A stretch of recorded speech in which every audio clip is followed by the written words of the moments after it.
Lisa. Well, thanks for coming back. Yeah, thank you for having me. I love it. We haven't had very many guests back on again.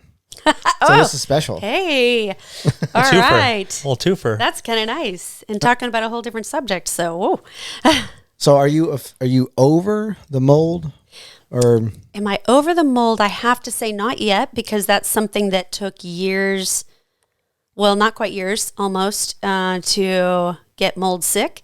And then it takes a long time to get it out, especially because of where we live. So almost better, but not quite there. So for myself, my kids, oh no, very sick still. Refresh my memory again. Y'all moved into a house and it had mold, or your current house had mold and you had to move out? Yeah, no. So we actually were caregiving for my elderly mother with Alzheimer's, and we needed a bigger space, a bigger house, so that we could bring in some other caregivers to help us. Is a lot, 24/7.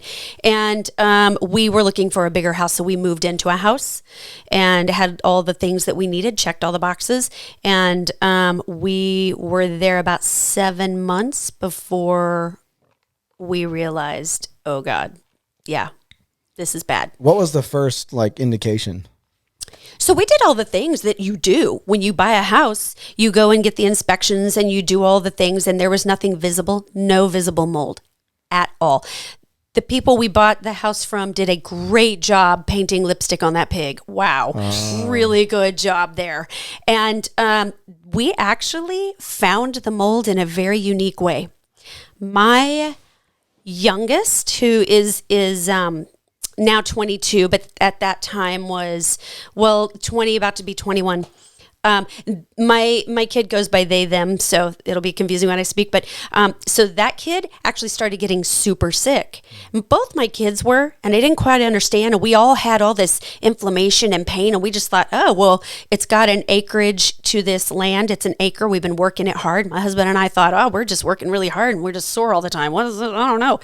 And my youngest started having horrible problems. My youngest began having motor tics that were so severe, they couldn't hold a cup of water without it just going flying. Couldn't eat with a knife and fork without hurting themselves because the motor tics were so bad. I mean, this is horrible neurological stuff that never had happened before. And then seizures began. Wow. Now my kid never had a seizure a day in their life before that. And then the biggest thing was when my then 20-year-old literally came down to the kitchen one night, threw themselves on the floor, crying and screaming like a 2-year-old toddler tantrum, screaming, my brain is on fire, make it stop. And I went, oh my God, that's brain inflammation. What is that from? So I did my research. Brain inflammation can be, fungal, viral, bacterial. And I went, fungal. Let's look. We just moved into this house. Yeah, things started just shortly after moving into this house. And we brought in inspectors, and the rest is history. How is that not caught by the initial inspector? So, and I'm being careful about how I speak about it because we're in litigation currently.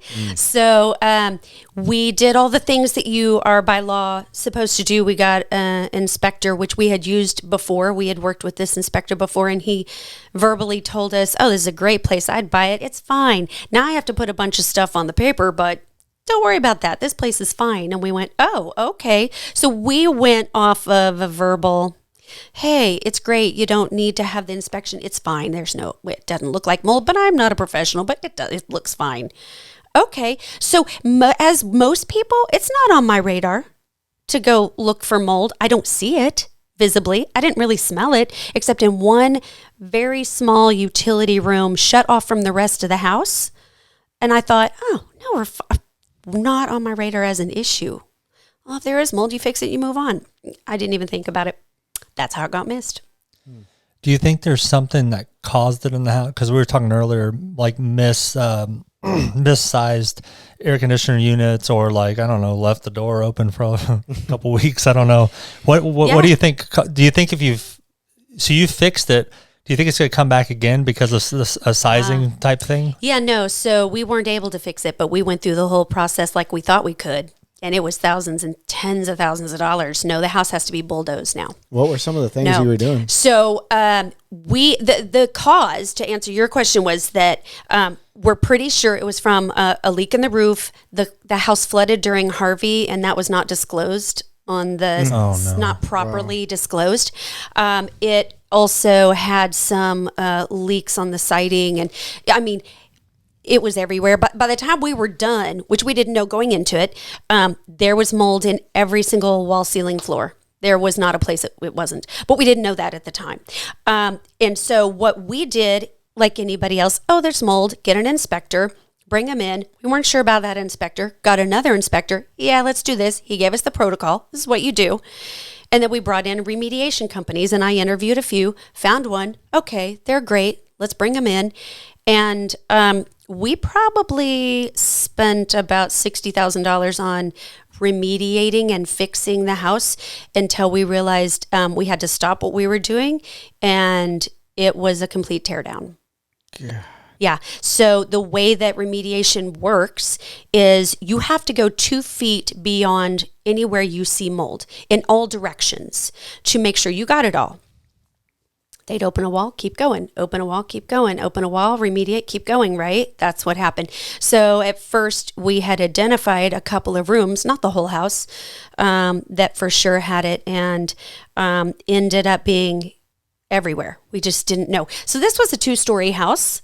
And there's no bathrooms upstairs. There was nothing but bedrooms upstairs. There was no water source upstairs. And so nothing on our radar thought we even need to, why would there be mold there?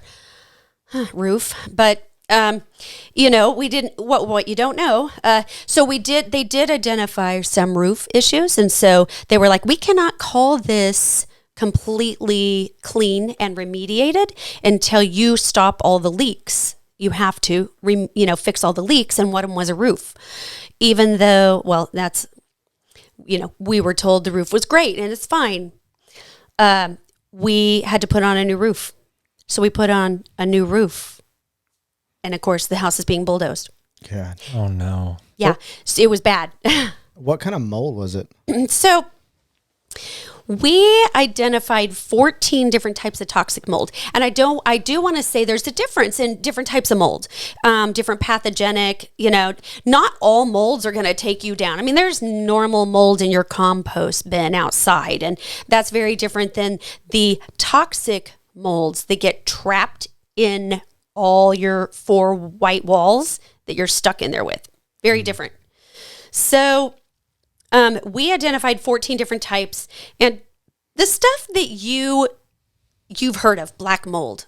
So there's a couple black molds. Stachybotrys is the worst, and Aspergillus niger. We had all of that in there. Chytomium is the neurological mold so Stachy and Chytomium are sisters, and they usually go together. You find one, you find the other. But here's the thing about those. Those are the most destructive molds, and we had them in there along with a host of others.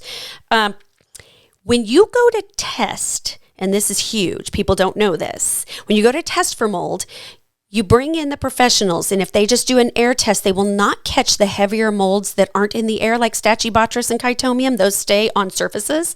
So you have to do something called an ERMI, or a Hertzsme test. ERMI is ERMI, and that is the standard for what you really want to get done to be thorough. We, at the first of it, we didn't even do that. We literally just had air testing done, and it was so bad.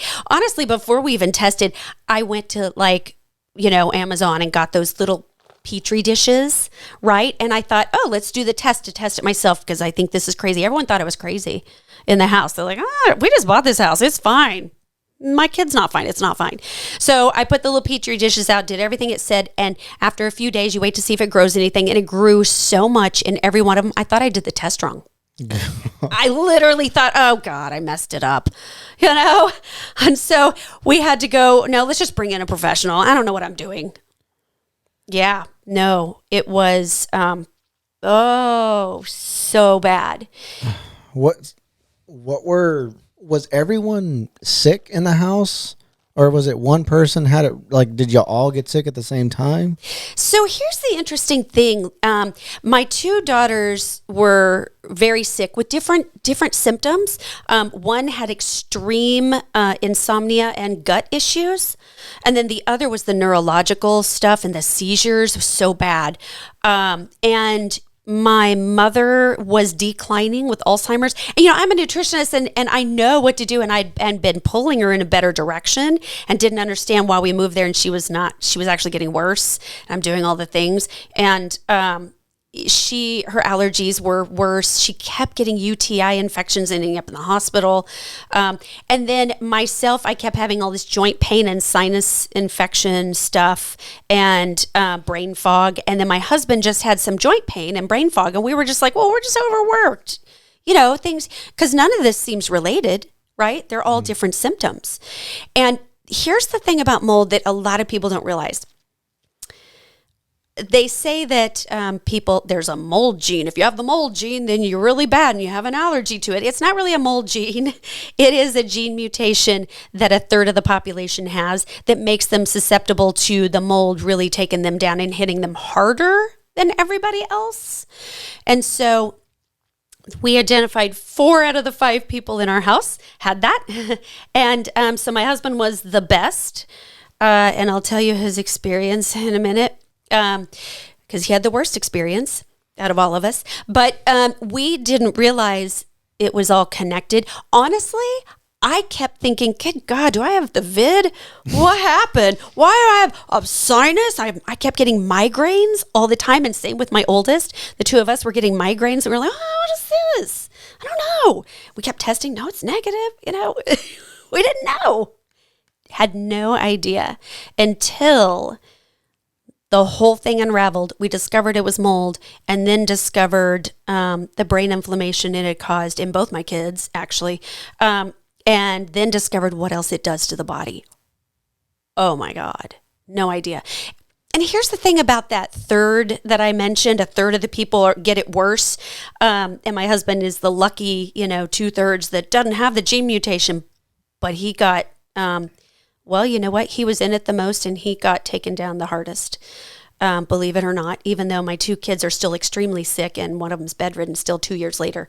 But it is poison is poison. It doesn't matter what your immune system is like. At some point, the poison catches up.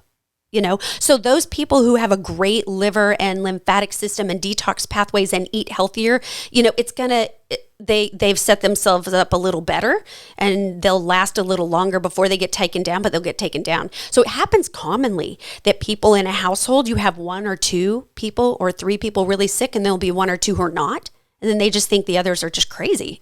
There's nothing wrong with you. They think you're crazy. No, it catches up to those people later by turning diseases on. Later, it catches up cancers and illnesses that are forever kind of thing. So those people that were just fine in mold, ask how they are 5 years, 10 years later, if they didn't do anything in their body to get it out. That's the problem.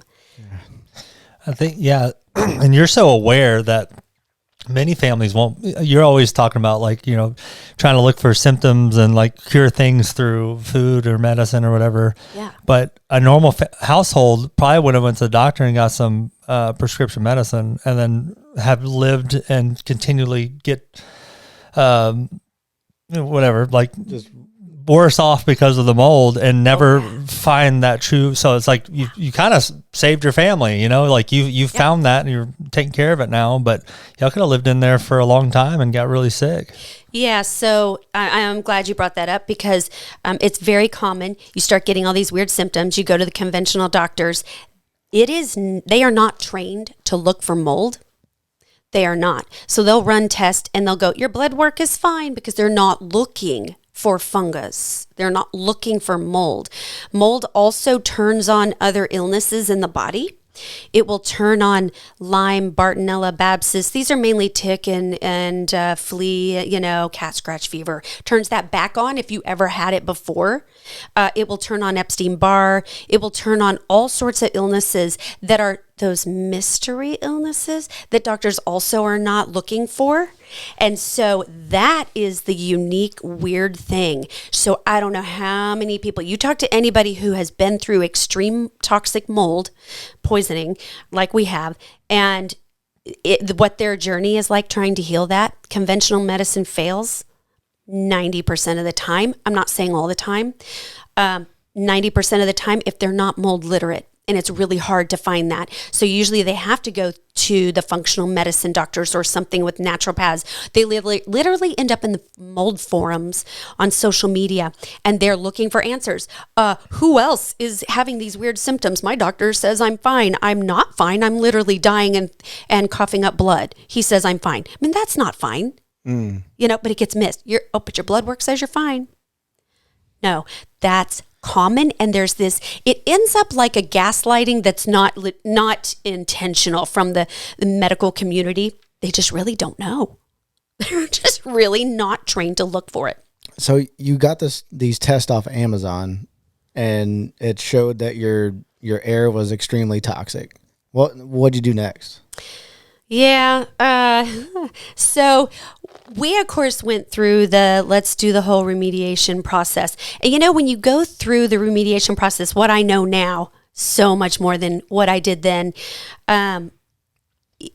first of all, you're mold sick and you have brain fog. And you don't realize you have brain fog when you're in it. And you're just not thinking straight. You're just not. That's very normal. I don't care how strong your immune system is. And we just follow what the professionals say. People need to know there are licensed inspectors, and you have to get a licensed inspector and a licensed remediator, and they should not be the same person. They have to be different people, because you want to know the inspector is not, with the remediator saying it's all fixed, pay us money. Oh, it's not fixed. You need to, they need to be separate people.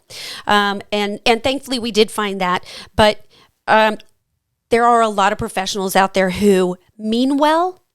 They really want to help you. That's what they're doing, right? But they just don't know, even though it's their job. They still don't know exactly what they need to do. So when you go looking, we did not do this. The inspector needs to be licensed, obviously, and use ERMI or Hurts Me, right? And it needs to be, that's surface testing. That's not just air testing. Don't do air testing. It's not enough. We did just air testing, but it was so bad. That was enough. But not everybody's is like that. And then the remediators, they mean well. God bless the remediator we had. They really tried to help us, and they meant well. And we had to kind of guide them. Hey, we read this and that.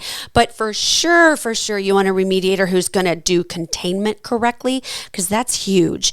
If you don't contain it, you have just put that poison in other places where it wasn't before once you stir it up. So this is how I always explain mold and mold spores and mycotoxins, because it's a little confusing for everyone who doesn't understand or hasn't had experience with it, right? Around here, because we live in a hurricane climate, right? People go, oh, mold, here's your bleach, you're good. Please never use bleach. Never do that. Never do that. That is a big fat no-no, and I'll tell you why in a minute. But the way this works is you've got you've got mold, and it shoots off these spores, and the spores shoot off mycotoxins, and it's the mycotoxins that's the poison. That's what makes us sick. So it's sort of like a skunk. You see the skunk. Oh, you don't want him in your house. You can remove the skunk. You can pour bleach on that skunk, and he's going to die. The skunk's going to be gone, and you're going to remove him, and he's gone. But before you did, you disturbed the skunk, and what's he going to do? He's going to spray his little poison. That's what he does. You disturbed him, right? Now the skunk is gone. He's dead. He's no longer there. You've bleached him. He's gone. But you and I know we're going to smell what he left behind, the poison he left behind. And yeah, you can get some soap and rub it off, and that's not coming off out of your hair or your dog's hair or the carpet. You have to really be intentional and find the right stuff to neutralize that and get rid of it. Those are the mycotoxins that make you sick. That's the poison. So as soon as you go and pour bleach on your mold, you have just disturbed all those mycotoxins, and they just shot up everywhere. And so mycotoxins, they go to war. That's what they do. Where you find one, you will always find another, because they war against each other. And so there's always going to be two or more. Like in our house, we had more than 14, but 14 is what they caught. Different types. So you have these mycotoxins in the air, and they just keep emitting. It's like a turf war, right? It's my turf. No, it's mine. I'm going to make more of us. No, I'm going to make more of us. It is literal war. And if you go in there into that environment, so the people and the animals, we're collateral damage to their war. That's how it is. So you don't want to just use bleach. You need to go through a specific way that will get rid of the actual poison, because you're not there for just the mold. Yeah. So what are some of those ways then? Because that's you. So my house recently, not flooded, but our kids had an accident with the toilet, so it went all over. But it didn't last for many days, obviously. But they came in, did exactly what you said, remediation. 2 feet above everywhere, saw the floors were ripped out, the walls, and all that crap. What else do you do besides that, though? I thought that was it. You use a vacuum to suck the air, or because the spores, I'm by your presentation, it's like they're just hanging out in the air. Mm-hmm. Wouldn't your AC get rid of that, or it would go through the ducts? Oh, it'll go through the ducts and hang out. Yeah, no, and then it's going all over. They're out there having a party. That's it. Does it get stuck in the ducts? Yeah. It oftentimes it goes in the ducts and then it blows through the entire house, and that's the worst when your HVAC has it in there, and that's common. So then it's just recirculating. That right there. Oh my God. It doesn't die. It just makes more. Right? They're at war. And they're just going to throw off more of their warring buddies. So, no, what do you do about it? So the proper way is to have remediation done with a professional that contains the area first before disturbing anything, before opening any walls, before moving that dishwasher, before taking the toilet out, before doing anything. And the containment has to be sealed with 6 mil plastic or more. Really thick plastic. I mean, walls with a zipper taped shut where there is just not a piece of air that can go through. And they put an air scrubber and usually a dehumidifier inside there beforehand. And a commercial grade air scrubber, its job is to go in there, and it has to have a HEPA filter and carbon filter. So a lot of these professional remediators aren't using carbon filters. And I'm sorry, but carbon is what gets the mycotoxins, the actual poison. So that's what you need. A remediator who knows that. They want to make negative air circulation in there.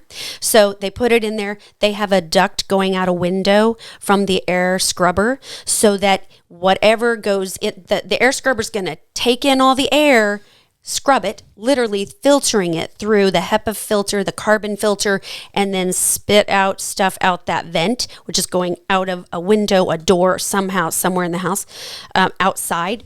And that is what... They keep that running for a bit before they even go in there, and then they suit up. The professionals will suit up. If they don't suit up when they go in there, find another professional or educate them. It has to be a Tyvek suit that looks like a biohazard suit. Every piece, they have to make sure none of their skin is showing, with little booties, hair, face, respirator. It's very intense. Then they go in there and they're cleaning after that's been running for a while. Then they start opening the walls. They're lifting the toilet. They're taking out stuff and they're cleaning it it's called a sandwich. Usually you can do this sandwich where they HEPA-vac fog, because you're going to HEPA-vac what they see visually, but they know they just disturbed all the mycotoxins you can't see. And they're going to fog it to make it heavy enough to go down to the ground. Then they're going to HEPA-vac that.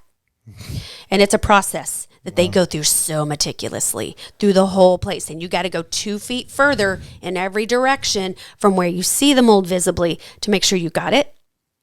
And in some cases, they will use, different remediators will use different things. They will seal off studs. They will do all sorts of things. And, it depends on what your house is and how bad the damage is, how bad it is.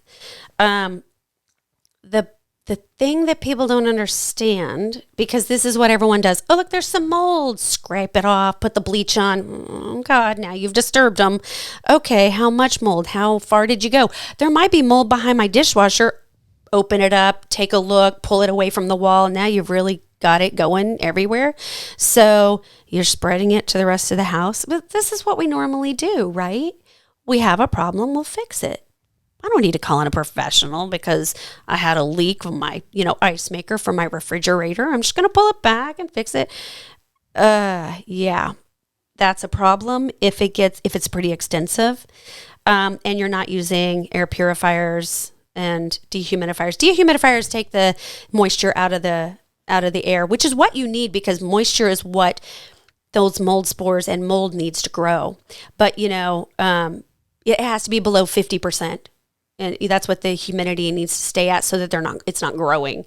That doesn't necessarily do anything for the mycotoxins. That's why you have to have air purifiers, air scrubbers, right, to clean that up. It's a whole process that people don't think about. And where we live in the climate, hurricane climate, we see a lot of accidents. A tree fell through the roof because of a storm, or it's flooding, or, or it's the little accidents like the kids in the toilet. Oops, we don't think about it. You call a professional plumber, you bring them in. They're not doing any containment when they go to fix that. And then they go, oh yeah, you got some mold under your kitchen sink, whatever. And they're just cleaning it up. They'll take out and clean the leak, but now you've got all this exposed, right? General contractors, they mean well. These people mean well, and they're going to help us, right? That's what their job is. They're here to help us.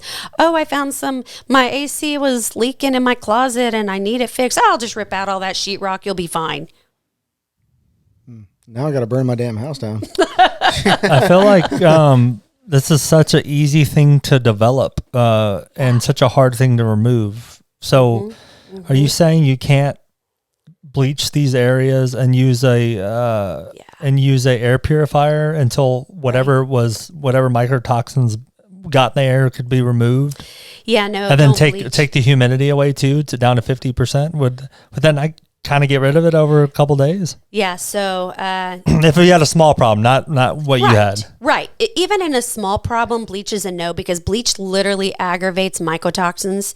It is like just fuel. It's like, let me just add some lighter fluid to that right there, that mixture. That's what bleach does to the mycotoxins. That's the poison. So sure, you got rid of the visible stuff, even if it's a small little thing. What you want to do instead are use things that are antifungal. So Decon 30 is really good. EC3, there are products out there that are antifungal and natural. Like what we use, Decon 30 is thyme essential oil based. EC3 is grapefruit seed and tea tree oil. So I mean, these are things that are helpful, but they're antifungals. You need the antifungal in there. So you get in there and really do the work. Even if it's a small little job, and then get your air purifier and get your dehumidifier, but contain it just so you don't have, in case you have someone who's sensitive, and you don't know if you're sensitive to mold or your family members are sensitive to mold until they're in it. You don't know and been exposed to it for a while. I'm I do nutritional consults. That's, what I do at my store. And I cannot tell you how many people come to me as their mystery illnesses. I've been to all these doctors. I have been to nobody knows exactly what's wrong. I might have this diagnosis or that, and they're just missing it. And I start asking the questions when I see certain markers. Okay, have you ever lived in a moldy place? Did your place ever flood? Have you had any, water intrusion anywhere? 90% of the time, I'm right when I hone in. And I'm like, I'm sorry, I would look for this. But it's that mystery, right, that people aren't looking for. There are so many symptoms that mold causes in the human body that you don't look for, just like my family with all the seemingly unrelated symptoms, right? And that's just my family. The most common ones clearly are sinus issues and lung or dry cough issues, and brain fog. That's the most common by far, because obviously that's where it's going to come in. It goes into the nose and the mouth. That's where it enters into the body, right? But there are so many other things that you don't think about. So it ended up, every single one of us in our house ended up with some form of brain inflammation from this, because we had chytomium, which is a neurological mold. But my husband, he worked in the beginning with the mold remediators, the professionals, and he suited up, full suit, did all the things, worked within containment, learned how to do it with them. And they actually said that we should hire you. They were serious. They really, because he was really good. He knew what he was doing, and he researched it, but he went into the kitchen in full professional equipment, full suit, respirator, all the things, the gloves. He went in and pulled the dishwasher out, and he said, in our house, the black mold was about a half-inch thick. He said it looked like soot. It was so thick from like a fireplace. It was so thick that he just was like, oh my God, start vacuuming. And he's doing the thing. And he said within minutes, he started burning his skin under the suit. He had to get out and do an apple cider vinegar scrub down, take all of his things off, toss them. It was intense. But he just kept at it and kept at it. He was exposed more. The rest of us left and went we were everywhere. We had some of our family were in Airbnb. Some of our family were in motel, my mom and I. My husband stayed there because we have animals, right? And he was there with the animals that can't be in a hotel or Airbnb. And he was there remediating, and he was in it the most, and he was living in a tent in the yard at the time. And he was exposed by far the most, even though he limited his exposure. He did it all correctly. It was all containment, all the things that you needed, all the suit. And his body handled it the best. He had the least amount of symptoms from all of us. But he ended up having brain inflammation that caused sleepwalking accident. I did not know brain inflammation can cause sleepwalking, right? He hadn't sleptwalked. He's not a sleepwalker. He's an adult, that's not a thing. But he was living in a tent, and I got a phone call at about 5 a.m, and he was hardly coherent. And he was saying, I'm hurt bad and I need help. And I couldn't understand what was going on. I'm bleeding. I think my arm's coming off. It was like bizarre. Yeah. And I'm thinking, what is going on? So I'm in my car driving. I'm 20 minutes away where I was. And I was just trying to keep him on the phone, trying to keep him awake. By the time I got there, I realized he had sleptwalk, and he was outside of the house. He was living in a tent, and he had in his dream punched his arm through the window and broke it, and had pulled it back and sliced his arm from elbow to wrist open, almost off, actually almost completely off. And he was going in and out of consciousness. He'd lost so much blood that he couldn't find his phone. And he said the best he can piece it together, he thinks he was looking for his phone for 2 hours. And he literally slipped over. He passed out and slipped over to the other side, as in, we're done. And he was given the choice, do you want to go back or do you want to stay here? He said he didn't even remember answering. He just woke up, found his phone, called me, and I was there, and he was so weak, and I could see he was in and out of consciousness, and I had to hose him off just to get him in the car to get him to the hospital. And they did end up saving his arm, which they didn't think they would, and they just didn't even know how he was still alive. It was bad. It was really bad. That was from sleepwalking, from brain inflammation. He has not sleptwalked since because he's been out, completely away from that environment. But that is what one of the many symptoms have done. It's intense. People don't understand what mold does. So my oldest, my 23-year-old, so she had something called MCAS, and this is mast activation cell syndrome that gets turned on where there's a histamine response. As you can imagine, that's what mold would do, right? Create some histamines in the body, but this was pretty intense. And she went down to about 8 safe foods she could eat without going into anaphylaxis because of it. And anytime she'd eat anything, she'd immediately start going into anaphylaxis, which you can die. What is that? So that's where she would start to cough, not be able to breathe, throat starts to close, shut. It's an extreme allergic reaction. Most people have to have an EpiPen for that or go to the ER. Thankfully, I knew what to look for, and I knew exactly what that was when I saw it. And I helped her pull out of it every time. I have herbs. I have an herbal tincture that I make. It's like an EpiPen. And I'm not saying this is for everybody. I just know the limits of what I can do with my kids. We thought we were going to have to take her, and she was going to have to go live in a car in the mountains where she was not reacting because it was springtime when it started here. And every time she'd walk outside, just the pollen outside would send her an anaphylaxis. That's extreme, but that's what mold turned on for her. Now we all, not all, myself and both my kiddos have MCAS, but not as bad as my oldest. That was the worst.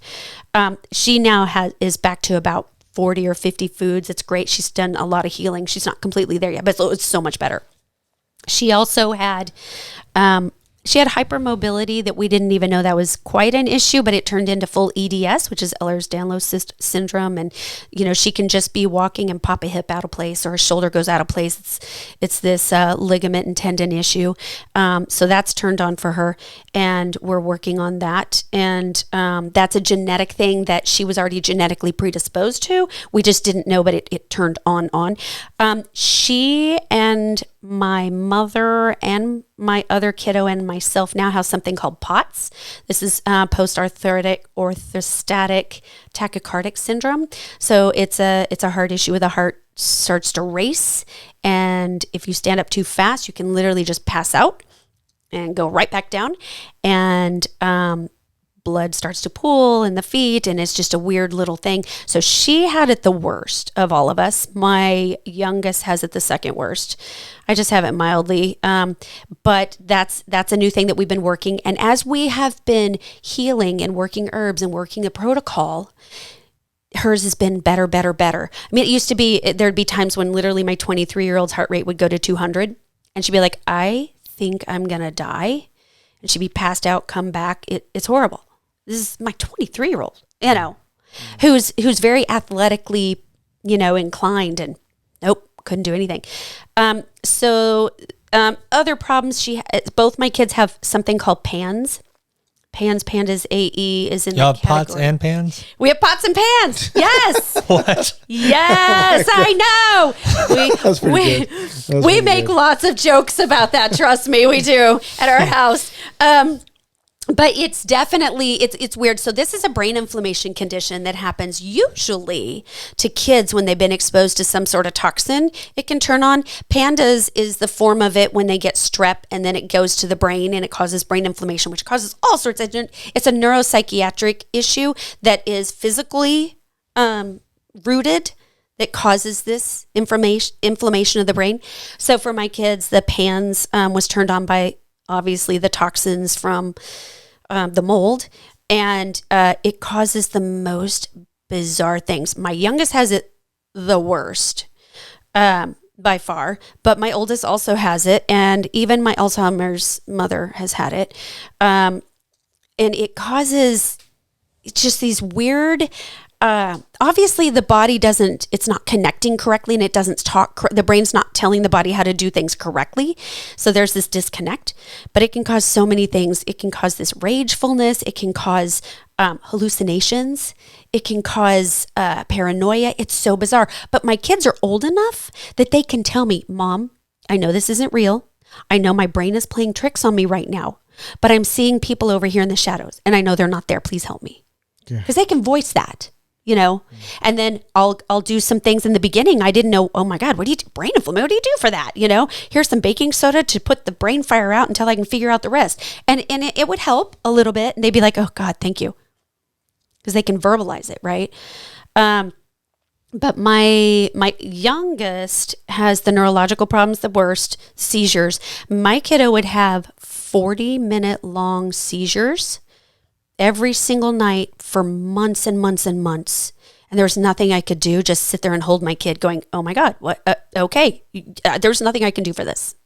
It's not anything that necessarily that epileptic medicine would do, because it's not epilepsy, because my kid would be awake and aware, but couldn't talk and would stutter and slur words and couldn't walk. And it's so bizarre.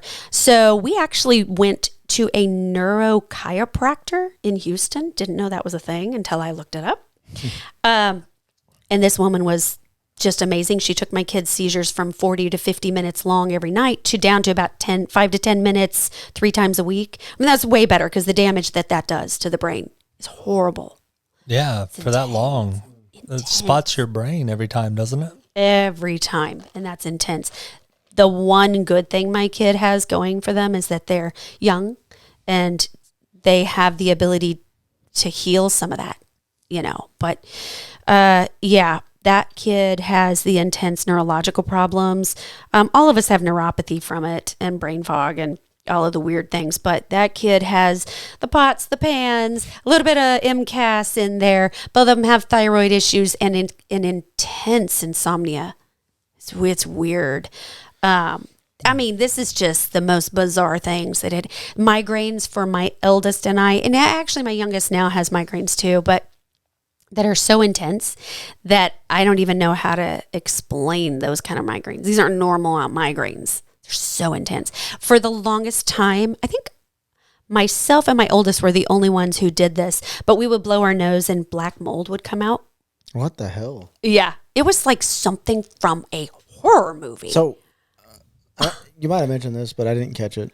How long were y'all in the house before you started seeing symptoms? And how long did y'all remain after, like y'all knew it was bad, but obviously it's your house. It's your only place to live. Right. How long were y'all in there until you finally said, fuck this, I'm leaving? Yeah. So like 3 months in, serious stuff started happening and symptoms that I didn't. Who would know to connect that to your house? So just 3 months when y'all moved in? 3 months in, we started seeing symptoms.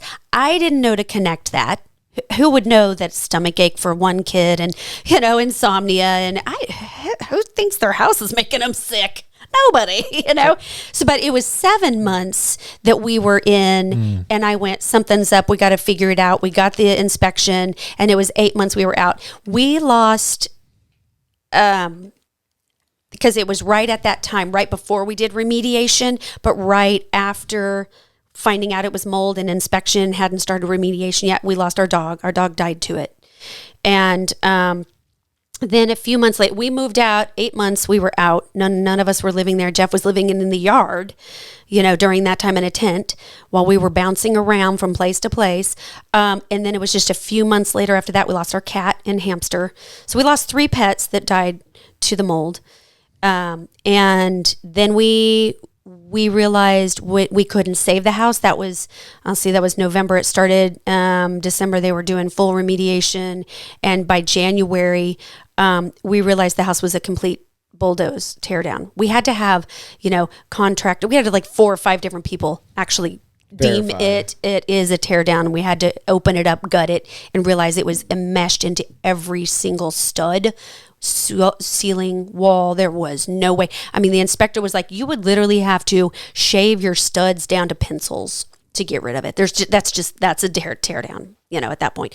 So that's when we realized, okay, that's the timeline was, the house is done, but also we had to throw away everything we owned that was in the house. So every piece of furniture, every piece of clothing, every Crayola, everything had to be thrown out. That is not always the case for everybody for mold. I just want to be really clear that if you have mold, it depends on what type of mold you have, how long you were in it, and your symptoms. If you're really sick and you have Stachybotrys, Chaetomium, Aspergillus niger, those are the black molds, the really bad ones. You got to throw your stuff away. But you can have nasty molds that made you sick, but you were okay, and you can clean and remediate some belongings. Most belongings that are soft, fabric, natural woods, those have to go. But the only thing we probably tossed, I'd say 95% of our things. We're only probably going to be able to save 3%, and that is all metal and glass, because that can be remediated. That's it, nothing else. So a few pots and pans without the lids, because the lids were plastic. Lost all my knives, because the handle, just all these things you don't even think about, right? Oh God, didn't get to keep any of that. We had to throw every single thing away, because the Stachybotrys in particular and Chaetomium will enmesh itself into hard plastics, and it doesn't go away. It doesn't come off your phone and your computer and your, anything. It's there. You can't remediate that. So that is why we had to throw everything away. We lost everything we owned. We also lost we had 4 cars between all of the adults in the house. We lost 3 of them to the mold, because the mold was on us, on our things, and let me tell you, my husband tried remediating his car 8 times before he gave up on that thing. But no, that last time almost hurt him pretty bad. And he was like, nope, done, not worth it. Not worth it. I mean, I'll tell you, we lost our house, 100% loss. Just so people don't understand this, but insurance does not cover mold. So if you have an issue and you have a water intrusion issue or whatever, and you see mold, you call your insurance agent. Do not say the M word. That's a naughty word. You need to say water damage. That's what you say. Some policies will cover water damage and you have to fight for it, and only to a certain degree. None of them will cover mold, but they can cover some damage due to the water damage. Some. Ours was zero, didn't cover anything. So we had 100% loss. We put all this money down when we bought the house. Then we put 60 grand into fixing it. Then we put another 60 grand into remediating it and lost every bit of it at 100% loss. Lost everything we owned. Lost 3 cars. Lost 3 pets. But by far, the biggest loss of all of it is our health. Because if you don't have your health, that's when you realize things are just things. Man, that is the best way to learn. No attachment whatsoever. Because if you don't have your health, you can't think straight. You can't actually go and make whatever you want in this world to happen. You can't physically do it.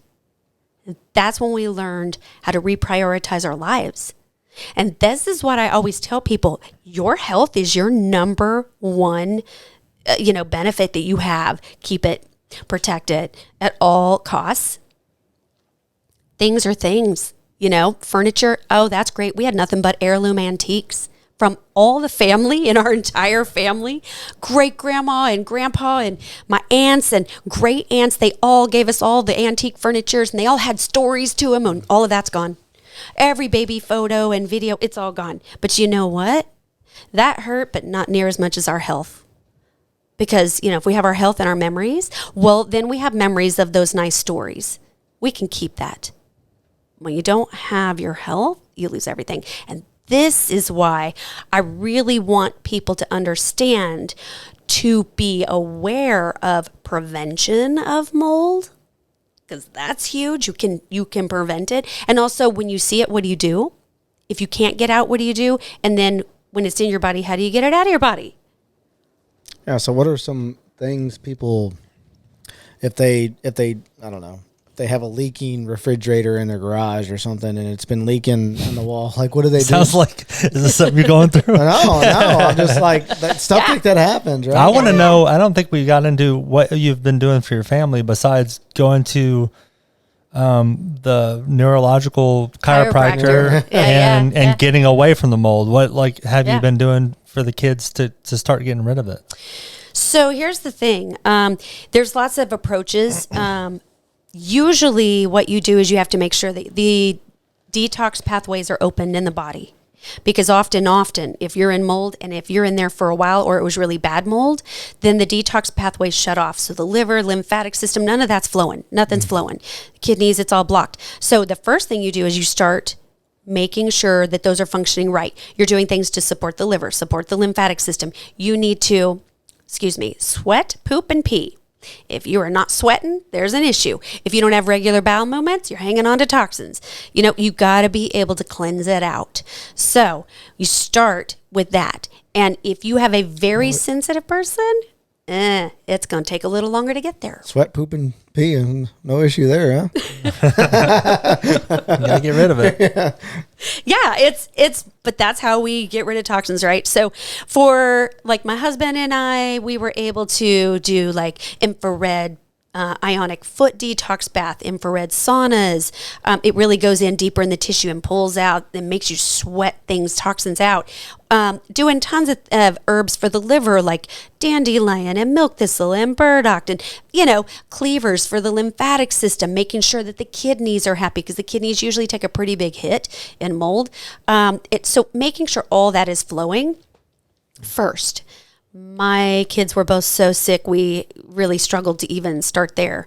But the second thing you need to do after the detox pathways are open is then you start looking at, okay, let's make sure there's you're also doing supportive things to the body that's been depleted, because it's very common for vitamins and minerals and nutrients to get depleted pretty severe.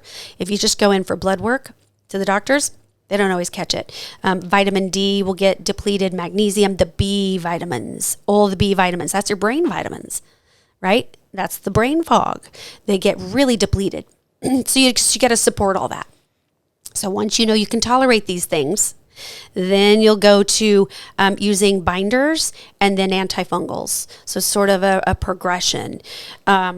Binders are things that you take and then it binds to the toxins that it needs to pull out and then takes it out. Although you have to kind of sometimes help it to go out of the body, or it just recycles itself in the body. So binders, common binders for mold is going to be activated charcoal, something called zeolite, clays like bentonite clay.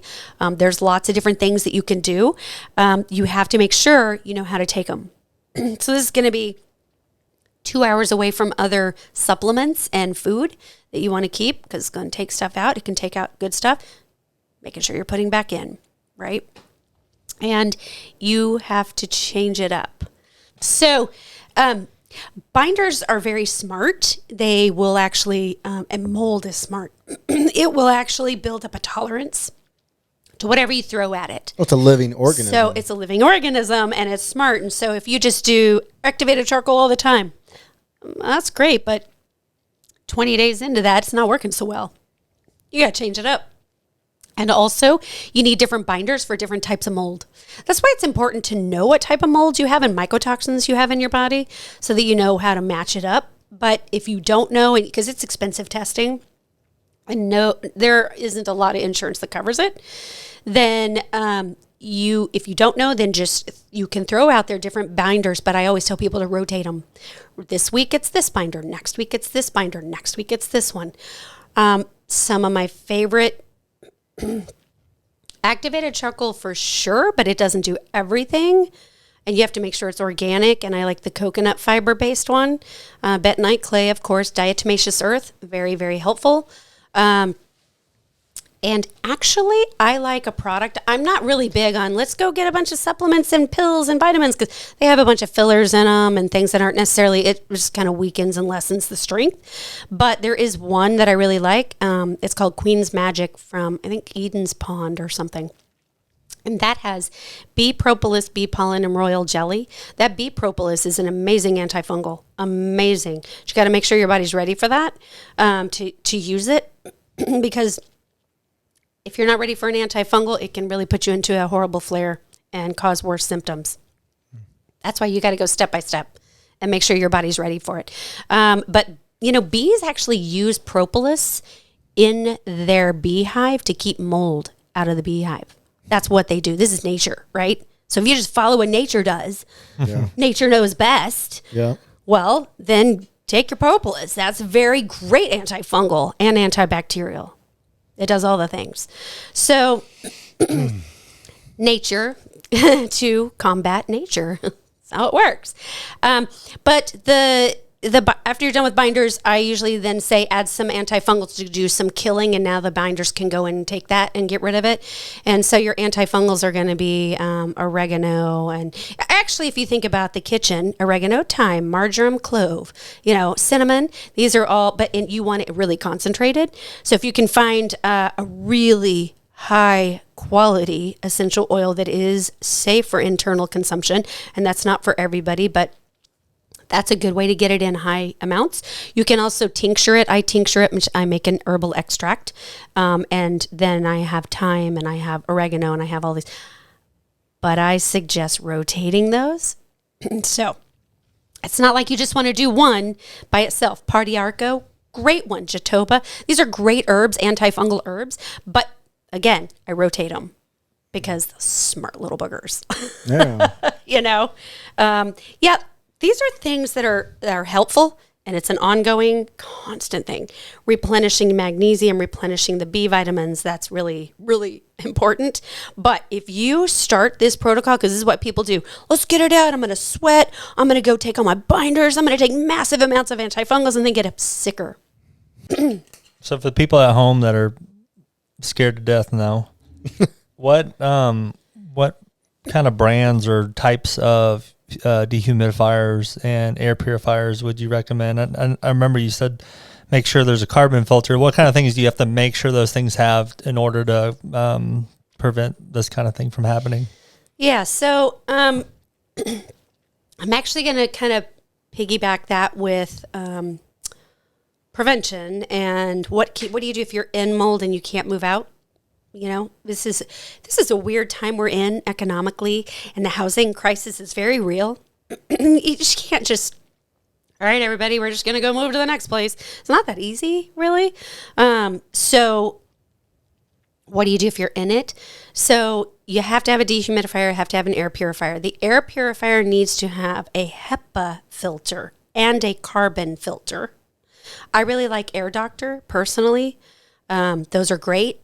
We purchased a commercial air scrubber, and we use that from time to time anywhere we are just to make sure wherever we are is staying clear. We don't run it all the time because the electric bill would be hundreds of dollars, but that's a thing.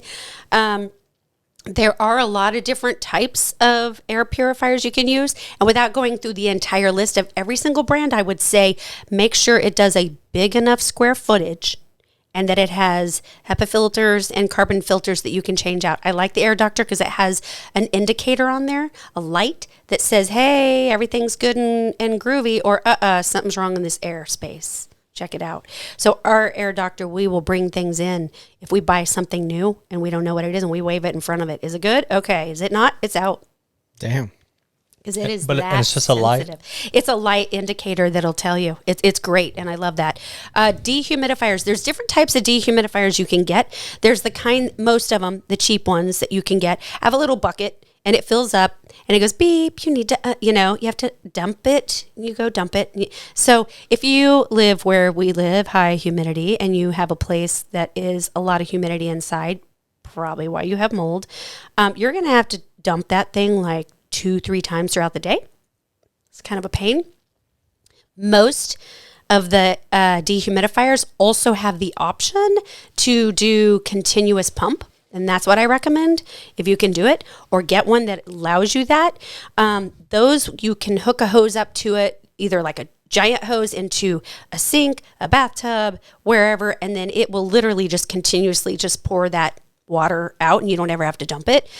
Doesn't look all that pretty. What we have is one with a really thin tube, and it is a continuous pump, and it's the same exact size as those coaxial cable holes in your wall that nobody uses anymore in the house.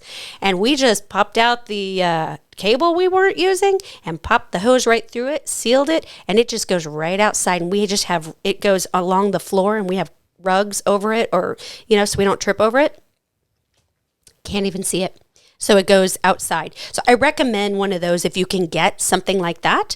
Then it will have an indicator on there and say what the humidity is. You want your humidity 50%. That's good.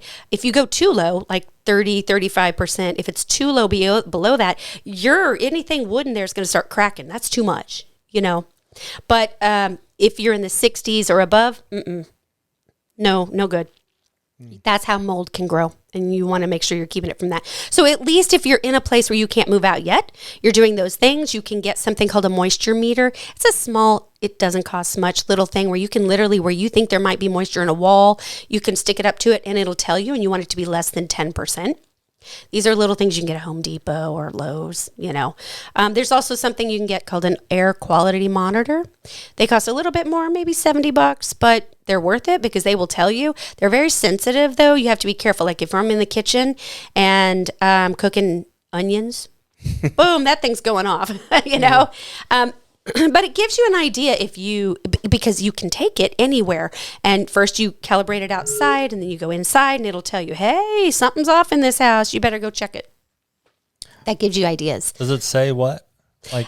Somewhat. It'll say your VOCs are too high, and it doesn't specifically say what, but it gives you an idea like, go looking. Okay, what's wrong? Where we live, they always say that the reason that toxic mold is a huge problem in our houses is because our houses are sealed shut and there is no airflow for them to go on out their merry way. That's the problem, right? So open the windows, yes, as long as it's a low humid day. Where do we live? Well, it doesn't grow more. Yeah, but where do we live? Okay, so 3 months out of the year, I'll have a little bit of time. Occasionally, if it's not raining, I can open my windows. Cool, that's awesome. When you can do that to get some airflow. That's great.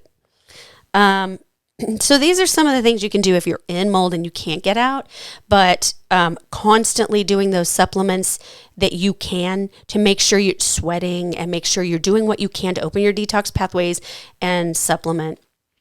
Once you get out, yeah, that's when you can really start to heal, but you got to make sure you did not leave your old belongings, take them with you, because now you've just brought the skunk smell mycotoxins into your new environment and cross-contaminated. And I have a lot of people who are like, man, we're out of mold. I'm good. Are you still wearing your clothes from the mold? Well, yeah, but we washed them. And you're still sick? Yeah, but I washed my clothes. So even if you wash your stuff, it's still contaminated. So there are some ways you can do some remediation if it's not bad on some things. And depending on, like I said, on what type of mold you had, you can wash your clothes in ammonia and borax. There's a whole little process. We use Decon 30. You can use EC3 for laundry and put it in there. And that will help. But so we know if we have worn something that was in or got across something that was in the mold house and we touched it, and I get a mold rash pretty immediate. And we're like little canaries in a mine. You know, we know. Any of us can walk into a building and we know, there's mold here. So my two youngest who are really sick, they'll walk into a moldy building for 15 minutes, walk out, and they're taken out for several days. You know, my husband's really good because he's got his system back up and he's really worked it, and he'll walk in and be like, I'm okay, but yeah, I smelled it. Nah. And maybe he'll have a little histamine issue and then it goes away. But yeah. Your experience, that way we're not freaking people out too much, but your experience was clearly, sounds like it was the worst of the worst. Yeah. So our experience was extreme. However, I don't want everyone to freak out, which is why I was saying it depends on how bad you feel and what kind of mold you had and as to what you need to do. I do want to emphasize to take it serious because a lot of people don't, and they're so laissez-faire about it. And then they come to me and they're like, I'm still sick a year later. I don't know why. Yeah. Have you done this or that? So there are things you can do. Like I was saying, if you're still in it, get those tools. You want to make sure you've, remediate every single belonging. If you think you can remediate it, great. You can even use something called an ozone machine. Yeah, those are horrible for the environment, but you keep it inside a house and just zap once. You can get a fogger. Foggers, you can get, I think we have a Ryobi one. It's like battery packed, and you can put Decon 30, EC3, natural things, apple cider vinegar, and a white vinegar in there. And what that basically does is takes the mycotoxins out of the air, down to the ground, and then you HEPA vac it right up out the door. So there are things you can do for sure, and it does not always so extreme. However, it is something that's not on everyone's radar. And I know so many people come to me with weird little illnesses, and then I go, you got mold you need to deal with. So make sure you're out of the environment. Then we'll clean it up in your body. But our biggest problem I see is we are not spreading awareness. We live in a hurricane climate. What happens in hurricane season? We're driving down the freeway and we will see on the big giant overhead signs, warning, there is a hurricane in the Gulf. Go get your water. Go get your batteries. Go prepare. That's great. You're going to go prepare.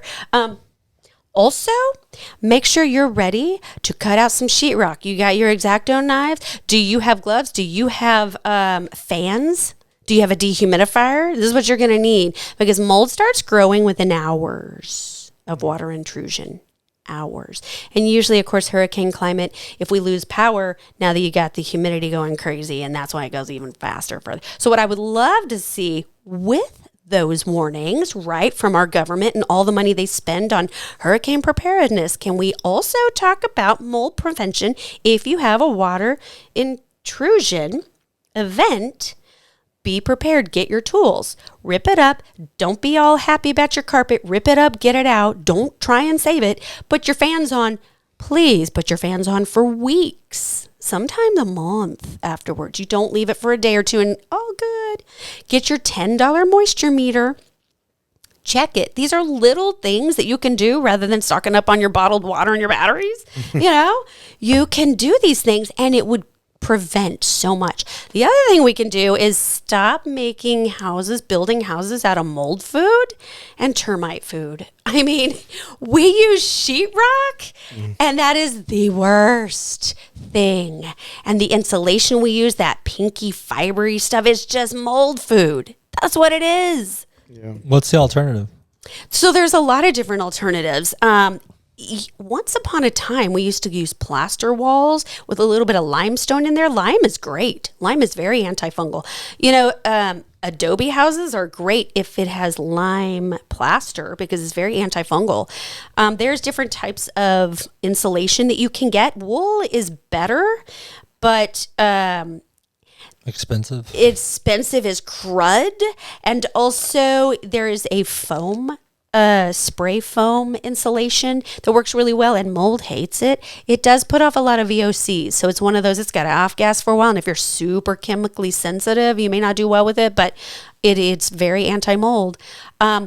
Metal is so much better for buildings as long as things are done correctly. So there's actually architects out there that know how to build toxic-free houses and mold-free houses. That's what they specialize in. And they will teach you, if you want to use brick, make sure it's got a moisture barrier. I mean, they teach you how to do it so your house can breathe and still do what you want it to do, but not be mold food, just waiting for you to spill something on the carpet and leave it there, Yes. She dropped it, get it. Totally. I like the way you explained it, mold food. That's It really is. Now I'm like questioning everything I've done in my garage. Seriously. But you got to think that through, right? Why don't we? Why hasn't anyone brought this to our attention? Yeah. Why are home builders out there doing this? Well, so also, why don't we hear more about mold and all the problems it causes? Because in all of America, they say there's mold in 50% of the houses. If you go to the Gulf Coast, it's more like 80%. That's huge. Why are we not talking more about it? It's expensive.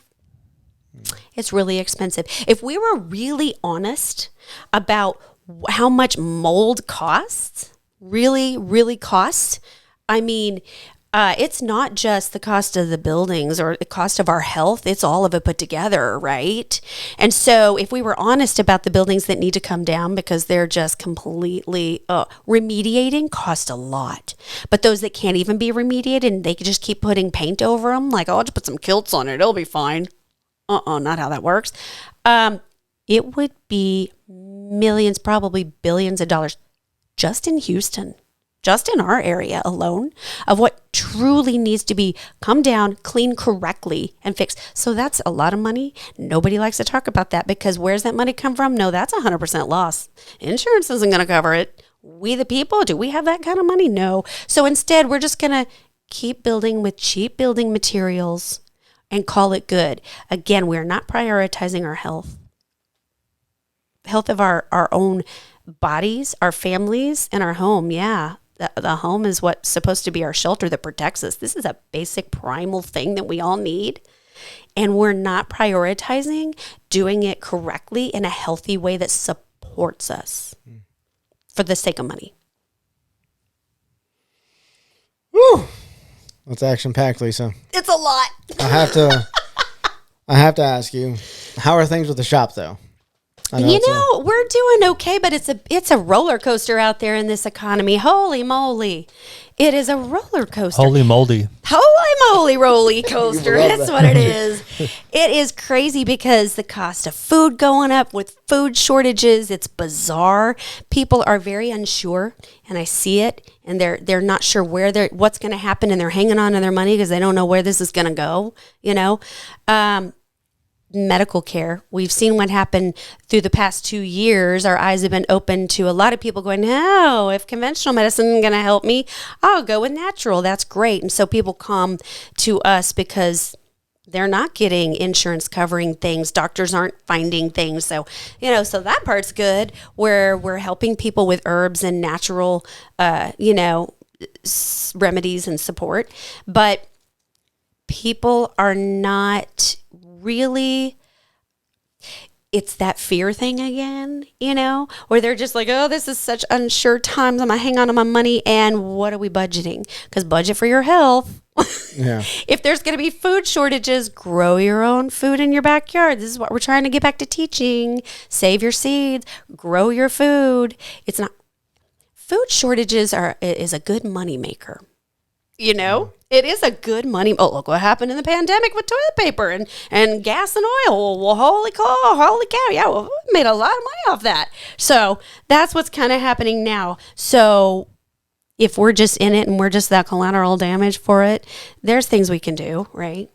But have you seen more people wanting to, because your shop, for people that don't know, it's you can get meat there, like organic, locally raised and sourced vegetables and fruit there.